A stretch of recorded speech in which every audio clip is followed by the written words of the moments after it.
सहारनपुर से लखनऊ तक वंदे भारत ट्रेन चलाई जाए। SC ST के OBC का बैकलॉग सर आपके यहां बहुत है, वो भरा जाए। कोरोना काल में बंद, पिछली बार मैंने मांग उठाई थी कि वो ट्रेनें चलाई जाएं।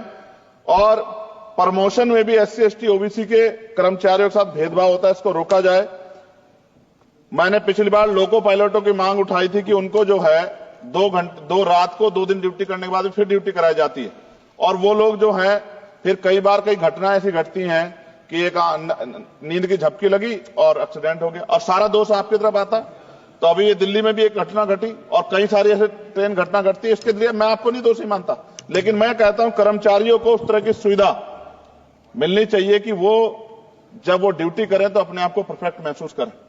लेकिन अगर ये इस पे ध्यान नहीं दिया गया तो किसी दिन कोई बहुत बड़ी घटना घटेगी। तो लोगों के जीवन की कीमत होनी चाहिए।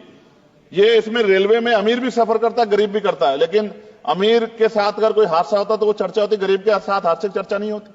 ये अनुभव है, हमने रेलवे में सफर किया और रेलवे में करोड़ों लोग सफर करते हैं। कई बार मैंने जो है ऐसी परिस्थितियों में सफर किया जब बहुत पुराने समय में, लेकिन मैं धन्यवाद करूंगा रेलवे का कि रेलवे ने हमेशा जो है अपनी जिम्मेदारियों को समझा, चाहे सरकार किसी की भी रही हो। लेकिन मंत्री जी, आपकी कोशिशों की मैं सराहना करता हूं, लेकिन आप ये देखिए पर्याप्त नहीं है कोशिशें। जब बदलाव नहीं हो रहा, लोगों को सुविधा नहीं मिल रही है, उस तरह की चीजें नहीं आ रही है, तो ये पर्याप्त नहीं है। मैं सभापति जी खत्म करूंगा।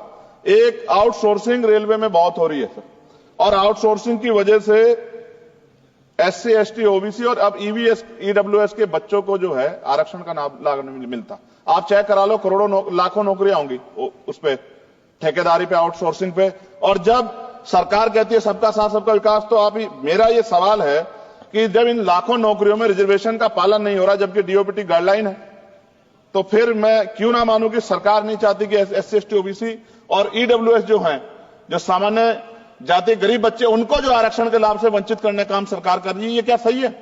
तो मंत्री जी, मैं उम्मीद करूंगा कि जब आप अपनी बात रखेंगे और जवाब देंगे तो आप इन सवालों का भी जवाब देंगे कि इन क्षेत्रों में हमारे सर सभापति जी, मेरे क्षेत्र के लोग भी टैक्स देते हैं ना, हमारे भी हक बैठता कि सरकार के लोगों का काम होगा, सिर्फ हमारे लोगों का काम नहीं होगा जहां से हम जीत के आए। अगर उन क्षेत्रों में काम नहीं होगा तो फिर ये क्यों ना कहा जाए कि सरकार जो है भेदभाव कर रही।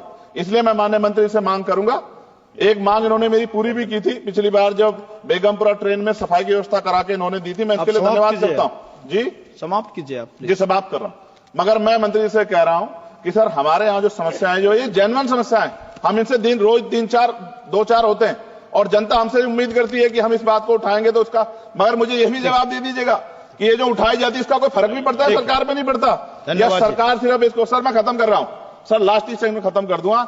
जो मांग हम यहां उठाते हैं, क्या इन पे कोई अमल होता है, नहीं होता है, या ये सिर्फ इसलिए कि भाई चलो उन्होंने उठा दी और बस खत्म होगी बात? ऐसा ना कीजिए सर, अगर ऐसा करेंगे तो ये व्यवस्था अच्छी नहीं है।